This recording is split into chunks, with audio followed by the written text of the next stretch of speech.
Viral, janda Kebumen melawan. Gugat mafia tanah yang ingin merampas lahan warisan.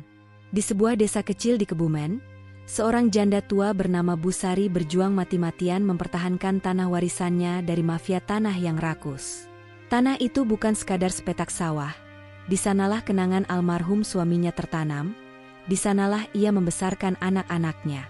Namun, ketamakan tak kenal belas kasihan.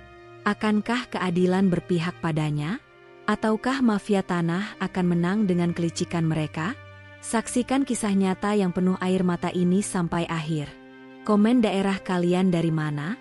Tulis Sholawat di kolom komentar. Jangan lupa like, subscribe, dan share video ini agar semakin banyak yang peduli dengan nasib orang-orang kecil. Di sebuah desa kecil di Kebumen, hiduplah seorang wanita parubaya bernama Busari. Sejak suaminya meninggal dunia 10 tahun yang lalu, ia hidup seorang diri di rumah peninggalan keluarga. Tidak ada yang mewah dari rumahnya. Hanya bangunan kayu sederhana dengan pekarangan kecil yang ditumbuhi pohon mangga dan beberapa rumpun pisang di belakangnya. Namun, bagi Busari, tempat itu bukan sekadar tempat berteduh, melainkan saksi bisu dari seluruh perjalanan hidupnya. Di rumah itulah ia membesarkan anak-anaknya, menangis dalam kesendirian saat rindu pada suaminya, dan berjuang melawan kehidupan yang semakin keras. Di sebelah rumahnya, terbentang sepetak sawah warisan yang sudah digarap turun-temurun oleh keluarganya. Tanah itu bukan hanya sekadar lahan pertanian, tetapi juga harapan dan kebanggaan keluarga. Dari hasil panen padi, Busari bisa memenuhi kebutuhan hidupnya. Terkadang, ketika panennya melimpah, ia menjual sebagian beras dan hasil taninya ke pasar untuk mendapatkan tambahan uang guna membayar listrik serta membeli kebutuhan lain. Hidup memang tak pernah mudah, tapi Busari selalu bersyukur. Ia percaya bahwa selama masih ada tanah dan kerja keras, ia tidak akan kelaparan. Namun, ketenangan hidupnya berubah dalam sekejap ketika seorang pria berjas hitam datang, mengetuk pintunya pada suatu siang yang panas. Dengan langkah mantap, pria itu berdiri di depan rumahnya, ditemani oleh 2 orang lelaki bertubuh kekar. Ada sesuatu dalam tatapan mereka yang membuat hati Busari berdebar tidak enak. Ia tidak mengenal mereka, dan firasatnya mengatakan bahwa kedatangan mereka tidak membawa kabar baik. "Selamat siang, Ibu. Kami dari pihak pengembang. Kami datang untuk membicarakan perihal tanah Ibu," kata pria berjas itu sambil membuka map berisi dokumen. Busari mengerutkan dahi. Ia belum paham maksud perkataan pria itu. "Tanah saya? Ada apa dengan tanah saya?" tanyanya dengan nada bingung. Pria itu menarik napas pelan sebelum melanjutkan. "Begini, Bu. Tanah Ibu ini sudah dibeli oleh perusahaan kami untuk pengembangan proyek perumahan baru. Kami harap Ibu bisa segera mengosongkan lahan dan rumah ini." Perkataan itu menghantam Busari seperti petir di siang bolong. Matanya membelalak, tubuhnya seketika lemas. "Apa maksud Anda? Saya tidak pernah menjual tanah ini," serunya dengan suara gemetar. Pria berjas itu tersenyum kecil, seolah sudah terbiasa menghadapi protes seperti ini. Ia lalu mengeluarkan sebuah dokumen dari dalam mapnya dan menyodorkannya kepada Busari. "Ini adalah bukti transaksi. Tanah ini telah resmi berpindah tangan kepada perusahaan kami. Ada tanda tangan Ibu di sini," ucapnya dengan nada yakin. Dengan tangan bergetar, Busari menerima dokumen itu dan matanya langsung menelusuri lembaran kertas tersebut. Ia membaca satu persatu kalimat yang tertera di sana. Dan disitulah ia melihat sesuatu yang membuat jantungnya berdetak lebih cepat. Tanda tangan yang diklaim sebagai miliknya. Namun, itu bukan tanda tangannya. Tangannya semakin bergetar. Ia bukan orang yang berpendidikan tinggi, tapi ia tahu persis bagaimana ia menuliskan namanya sendiri. Huruf-huruf di dokumen itu terlihat asing baginya. Tidak ada keraguan sedikit pun di benaknya, ini adalah pemalsuan. Busari mengangkat wajahnya, menatap tajam pria di depannya. "Ini palsu. Saya tidak pernah menandatangani ini," serunya dengan nada penuh kemarahan. Pria berjas itu masih tetap tersenyum, seolah sudah menduga reaksi itu sejak awal. "Ibu boleh saja mengatakan itu, tapi dokumen ini sah di mata hukum," katanya dengan nada dingin. "Kalau Ibu merasa ada yang tidak benar, silakan ajukan gugatan. Tapi saya sarankan ibu tidak membuang waktu karena perusahaan kami punya pengacara terbaik. Percuma saja. Bu Sari tersentak. Napasnya terasa sesak. Bagaimana mungkin seseorang bisa mengklaim kepemilikan tanah yang tidak pernah ia jual? Ia tahu benar betapa kotornya permainan mafia tanah. Tapi ia tidak pernah menyangka bahwa ia sendiri akan menjadi korbannya. Dengan tangan gemetar, ia menggenggam dokumen itu erat-erat, seperti ingin merobeknya. Namun, ia tahu bahwa hanya dengan kemarahan, ia tidak akan mendapatkan keadilan. Pergilah dari sini. Saya tidak akan pergi dari rumah saya. Serunya, suaranya bergetar antara marah dan takut. Pria itu mengangkat bahunya, lalu menyelipkan kembali dokumen ke dalam mapnya. Baik, Bu, kalau begitu, kami akan kembali lain kali. Tapi saya harap ibu mempertimbangkan tawaran kami dengan baik. Jangan sampai terjadi hal-hal yang tidak diinginkan. Dengan kata-kata penuh ancaman terselubung, pria berjas itu berbalik pergi, meninggalkan Bu Sari yang masih berdiri di teras rumahnya dengan tubuh gemetar. Setelah mereka pergi, Bu Sari langsung terduduk di kursi kayu tua di depan rumahnya. Dadanya terasa sesak, matanya mulai berkaca-kaca. Ya Allah, apa yang harus aku lakukan? Bisiknya lirih. Air matanya jatuh perlahan ke pipinya yang sudah mulai keriput. Di usianya yang sudah senja, ia harus menghadapi ketidakadilan sebesar ini. Namun, di balik kesedihan itu, perlahan muncul tekad dalam hatinya. Ia tidak akan menyerah begitu saja. Hari-hari berlalu sejak kedatangan pria berjas hitam itu, tetapi ketakutan yang ia tinggalkan masih membayangi hati Bu Sari.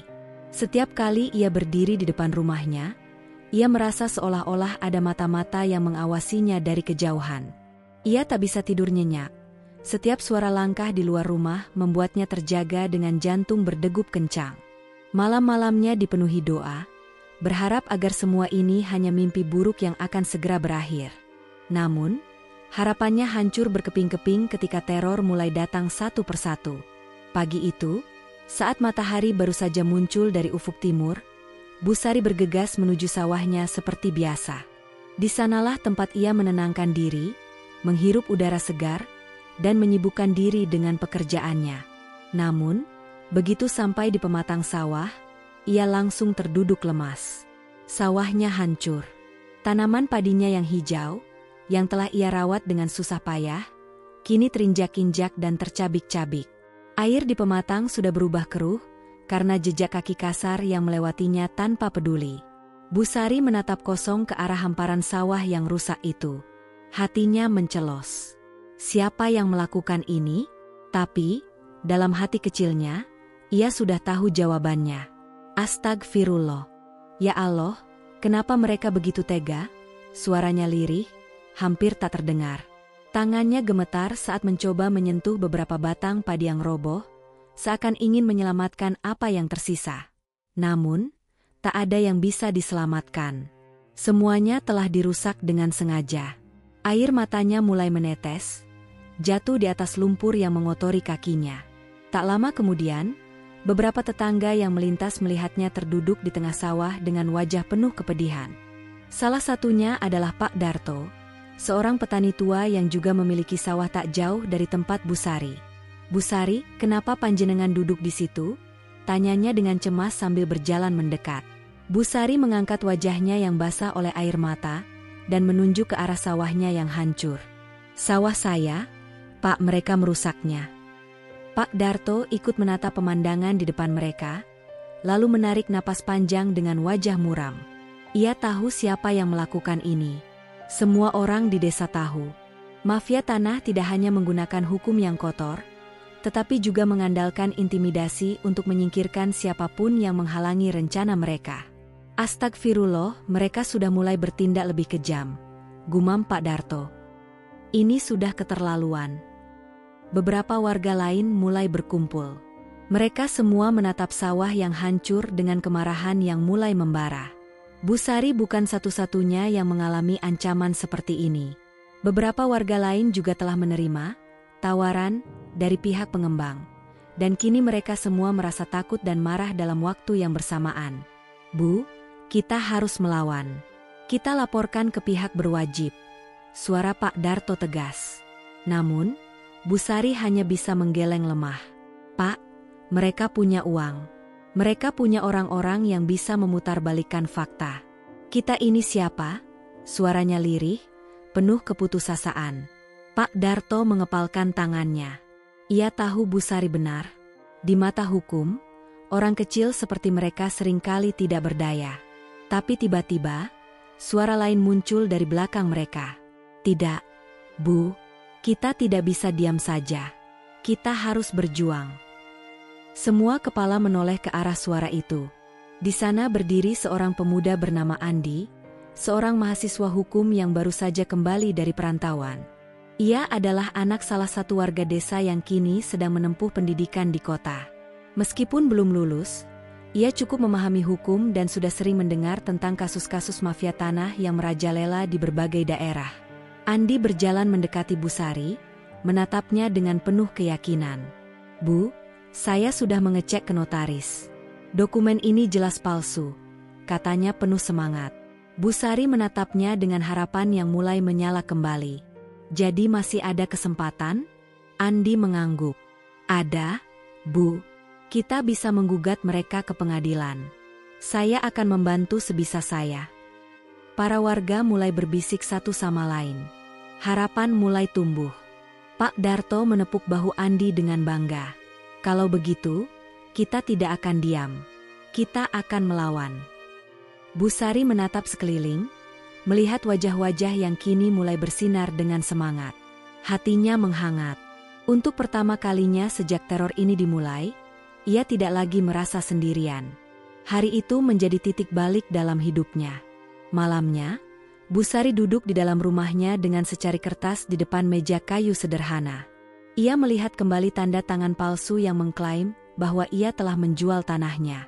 Hatinya terbakar oleh kemarahan. Mereka pikir aku akan menyerah begitu saja. Gumamnya, tidak. Aku akan memperjuangkan hakku. Di luar rumah, suara jangkrik mengisi malam yang sepi. Namun, di dalam hati Bu Sari, perang sudah dimulai. Ia tidak akan diam lagi. Sejak keputusan untuk melawan mafia tanah itu diambil, hidup Bu Sari berubah total.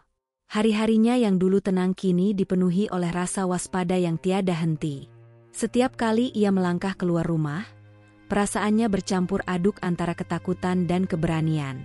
Ia tahu pertarungannya baru saja dimulai. Namun, tidak butuh waktu lama bagi mafia tanah untuk menyadari bahwa Bu Sari dan warga desa tidak lagi diam. Teror pun semakin menjadi-jadi. Setiap malam, ada orang-orang asing yang sengaja berkeliaran di sekitar rumahnya. Mereka tidak berbuat apa-apa, hanya berdiri di kejauhan, tetapi keberadaan mereka cukup untuk membuat Bu Sari tidak bisa tidur nyenyak. Malam itu, saat jarum jam menunjukkan pukul 1 dini hari, suara mencurigakan terdengar dari luar rumahnya. Seperti suara langkah kaki yang berusaha menyelinap di kegelapan. Jantung Bu Sari berdegup kencang. Dengan hati-hati, ia melangkah ke jendela dan mengintip keluar. Di bawah remang cahaya bulan, ia melihat dua bayangan pria bertubuh besar berdiri di depan pagar rumahnya. Salah satu dari mereka mengeluarkan sesuatu dari sakunya, sebuah botol. Bu Sari tercekat. Ya Allah, jangan-jangan mereka mau membakar rumahku, pikirnya dengan panik. Dalam ketakutan, Bu Sari segera meraih ponsel bututnya dan menelepon Andi. Suaranya gemetar ketika ia berbicara. Andi, tolong, ada orang di depan rumah saya. Saya takut mereka mau berbuat jahat. Tak butuh waktu lama, Andi langsung menghubungi warga desa lain dan bergegas menuju rumah Bu Sari bersama beberapa pemuda. Hanya dalam hitungan menit, suara langkah kaki terdengar mendekat. Hei, siapa kalian? Apa yang kalian lakukan di sini? Teriak seorang pemuda bernama Budi. Pria-pria itu tampak terkejut melihat banyak orang datang. Tanpa sepatah kata pun, mereka segera berlari ke arah motor mereka dan melaju kencang meninggalkan desa. Bu Sari menghela napas panjang, tubuhnya masih gemetar. Andi masuk ke dalam rumahnya dan melihat wanita tua itu terduduk di kursi dengan wajah pucat. Bu, kita harus segera melaporkan ini ke polisi. Ini sudah keterlaluan, ucapnya dengan nada tegas. Bu Sari mengangguk pelan. Dalam hatinya, ia semakin yakin bahwa ia tidak bisa menghadapi ini sendirian. Keesokan harinya, Bu Sari, Andi, dan beberapa warga pergi ke kantor polisi setempat untuk melaporkan semua kejadian yang mereka alami. Mereka membawa bukti berupa rekaman CCTV sederhana yang dipasang oleh Andi di rumah Bu Sari sejak ancaman pertama datang. Dalam rekaman itu, terlihat jelas dua pria asing yang mondar-mandir di depan rumahnya pada malam sebelumnya. Namun, seperti yang sudah diduga, tanggapan dari pihak kepolisian tidak seperti yang mereka harapkan. Seorang polisi dengan wajah bosan membaca laporan mereka, lalu menatap mereka dengan ekspresi datar. "Ibu yakin ini ada hubungannya dengan sengketa tanah?" tanyanya dengan nada meremehkan. Bu Sari yang sedari tadi berusaha menahan emosi, kini tidak bisa lagi membendung kemarahannya. "Pak, sudah jelas. Sejak saya menolak menyerahkan tanah saya, mereka mulai mengintimidasi saya. Apa harus ada korban dulu baru kalian mau bertindak?" Polisi itu hanya menghela napas, lalu meletakkan laporan mereka di meja dengan asal. "Baik, Bu, kami akan menyelidiki. Tapi, biasanya kasus seperti ini sulit untuk dibuktikan. Apalagi kalau pihak pengembang punya dokumen resmi. Mungkin Ibu bisa mempertimbangkan jalan damai." Bu Sari terdiam. Hatinya semakin teriris. Jalan damai? Apa itu berarti ia harus menyerah dan membiarkan mereka merampas haknya? Andi yang sejak tadi mendengar dengan geram, kini maju ke depan. "Pak, kami memiliki bukti bahwa dokumen kepemilikan itu palsu. Kami sudah mengecek ke notaris, dan hasilnya jelas-jelas menunjukkan ada tanda tangan yang dipalsukan. Ini bukan sekadar sengketa biasa, ini penipuan." Namun, polisi itu tetap tampak ragu. Ia melirik rekannya, lalu kembali menatap Andi dan Bu Sari. "Baiklah, kami akan coba tindak lanjuti. Tapi kalian harus bersabar. Proses hukum tidak bisa instan." Bu Sari mengepalkan tangannya. Ia tahu betul arti kata sabar di dunia hukum. Itu bisa berarti bulan atau bahkan bertahun-tahun. Saat mereka keluar dari kantor polisi, langkah Bu Sari terasa berat. Ia menoleh ke arah Andi dan warga lainnya. "Mereka tidak benar-benar mau membantu kita, kan?" tanyanya lirih. Andi terdiam sejenak, lalu menghela napas. "Sepertinya begitu, Bu." Pak Darto yang ikut dalam rombongan mengusap wajahnya dengan kesal. "Lalu kita harus bagaimana sekarang?"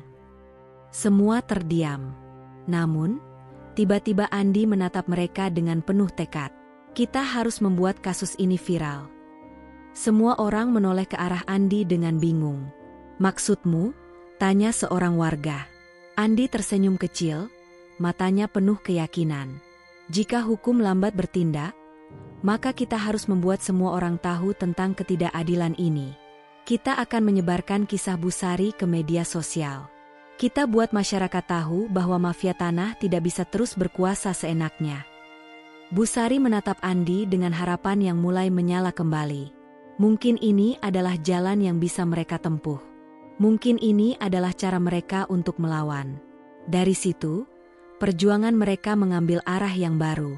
Dengan bantuan Andi, mereka mulai merekam kesaksian Bu Sari. Video itu menunjukkan sawah yang telah dirusak, surat kepemilikan yang dipalsukan, dan rekaman ancaman yang mereka alami. Dalam waktu kurang dari 24 jam, video itu mulai menyebar luas. Ribuan orang menonton dan berkomentar.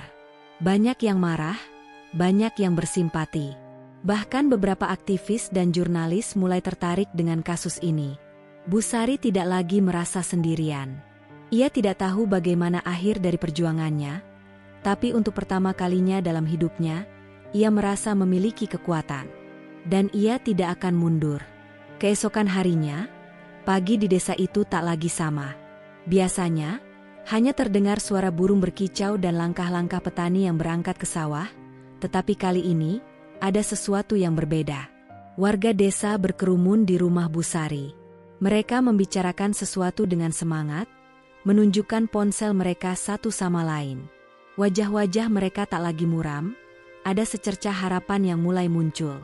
"Bu Sari, video Ibu sudah viral. teriak seorang ibu muda yang datang sambil membawa ponselnya. Busari yang baru saja keluar dari rumahnya terkejut. Ia melihat Andi yang berdiri di tengah kerumunan dengan wajah penuh kepuasan. "Lihat ini, Bu," kata Andi sambil menunjukkan layar ponselnya. Di sana, ada sebuah unggahan dari seorang jurnalis terkenal yang mengangkat kisahnya. Video yang mereka rekam kemarin telah menyebar dengan cepat. Ribuan orang telah melihatnya, dan jumlahnya terus bertambah setiap menit. Komentar demi komentar muncul dari orang-orang yang merasa geram dengan ketidakadilan yang menimpa Busari. Banyak yang menawarkan bantuan hukum, bahkan beberapa media besar sudah menghubungi Andi untuk meminta wawancara. Busari tertegun. Ia tak pernah menyangka bahwa suaranya bisa didengar sejauh ini. "Bu, ini kesempatan kita," ujar Andi dengan penuh semangat. Dengan dukungan publik, mafia tanah tidak akan bisa bergerak semudah sebelumnya. Namun, seperti yang diduga, reaksi balik dari mafia tanah tidak butuh waktu lama. Pada siang harinya, sebuah mobil hitam dengan kaca gelap berhenti di depan rumah Busari. Dari dalamnya, keluar seorang pria dengan jas rapi yang tak lain adalah pimpinan perusahaan pengembang yang mengklaim tanahnya. Warga desa yang melihatnya langsung berbisik-bisik, sementara Andi berdiri dengan sikap waspada. Pria itu melangkah santai ke arah Busari. Senyumnya tipis tetapi matanya penuh perhitungan. "Ibu Sar, saya yakin kita bisa menyelesaikan ini dengan baik-baik," katanya dengan suara lembut, tetapi syarat dengan ancaman tersembunyi. Busari mengeraskan hatinya. "Saya tidak akan menjual tanah saya," jawabnya tegas. Pria itu tertawa kecil, lalu menggelengkan kepala. "Ibu, mungkin ibu tidak menyadarinya, tapi ini bukan sekadar tanah. Ini tentang masa depan. Kami menawarkan kompensasi yang sangat layak. Ibu bisa pindah ke tempat yang lebih nyaman. Kenapa harus bersikeras?" Andi maju selangkah, berdiri di samping Busari. "Kami sudah tahu bahwa dokumen kepemilikan yang kalian ajukan itu palsu. Kami sudah melaporkannya ke media dan pihak berwajib. Anda pikir bisa lolos begitu saja?" Wajah pria itu berubah sedikit. Matanya menyipit, kehilangan kesan ramah yang tadi ia tunjukkan. "Hati-hati, Nak," katanya dengan suara rendah. "Bermain dengan media tidak selalu menguntungkan. Saya punya koneksi di mana-mana. Kalau saya mau, kasus ini bisa hilang begitu saja." Andi tidak gentar. "Bapak mungkin bisa menekan beberapa pihak, tapi tidak bisa membungkam seluruh masyarakat. Keadilan masih ada." Pria itu menatap Andi beberapa detik, lalu beralih kembali ke Busari. "Baiklah, Ibu. Kalau itu keputusan Ibu, jangan salahkan saya jika keadaan menjadi lebih sulit." Setelah berkata demikian, ia berbalik menuju mobilnya. Namun, sebelum masuk, ia menoleh dan menatap Busari sekali lagi. "Saya beri waktu beberapa hari untuk mempertimbangkan. Jangan sampai menyesal." Hari-hari berikutnya menjadi semakin tegang. Meskipun dukungan publik terus mengalir, ancaman demi ancaman juga semakin nyata. Warga yang sebelumnya takut mulai memberanikan diri untuk berbicara, tetapi ada juga yang memilih diam karena takut dengan kekuatan mafia tanah. Suatu malam, ketika desa sudah sunyi, sebuah kejadian mengerikan terjadi. Tiba-tiba, terdengar ledakan keras dari arah rumah Busari. Warga yang sedang tidur terbangun dengan panik. Beberapa orang segera keluar rumah dan melihat api mulai membakar gudang kecil di samping rumah Busari. "Kebakaran! Kebakaran!" teriak seorang warga. Andi yang sedang berada di rumahnya langsung berlari ke tempat kejadian. Busari berdiri di depan rumah dengan wajah ketakutan, melihat api yang semakin membesar. "Ya Allah, rumahku!" serunya dengan air mata berlinang. Warga bergegas membantu memadamkan api dengan ember air seadanya. Setelah beberapa menit penuh kepanikan, akhirnya api berhasil dipadamkan. Tapi kerusakan sudah terjadi. Gudang kecil itu hancur, dan beberapa bagian dinding rumah Busari menghitam. Andi menggertakkan giginya. Ini jelas perbuatan mereka. Mereka ingin menakut-nakuti kita. Busari mengusap wajahnya dengan tangan gemetar. Tapi kali ini, ia tidak menangis karena ketakutan. Ia menangis karena marah. "Cukup. katanya dengan suara bergetar. Aku tidak akan mundur. Mereka pikir mereka bisa menakutiku? Mereka salah.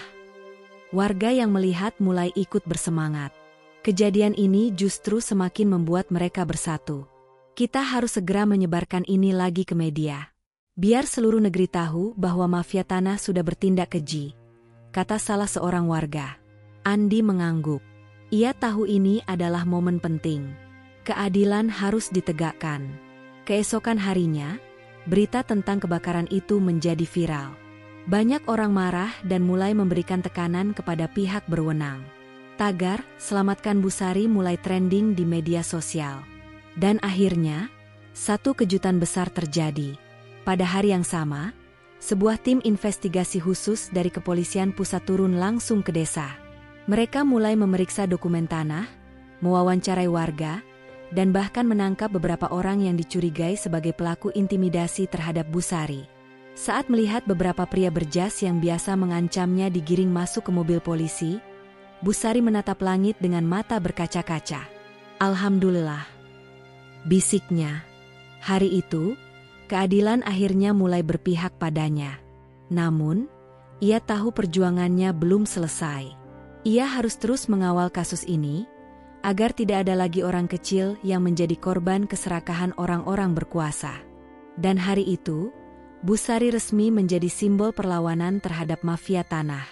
Perjuangan ini membuktikan bahwa suara rakyat bisa menggulingkan ketidakadilan. Komen dari mana kalian? Tulis sholawat di kolom komentar. Subscribe untuk kisah inspiratif lainnya. Bagikan agar lebih banyak orang berani melawan ketidakadilan.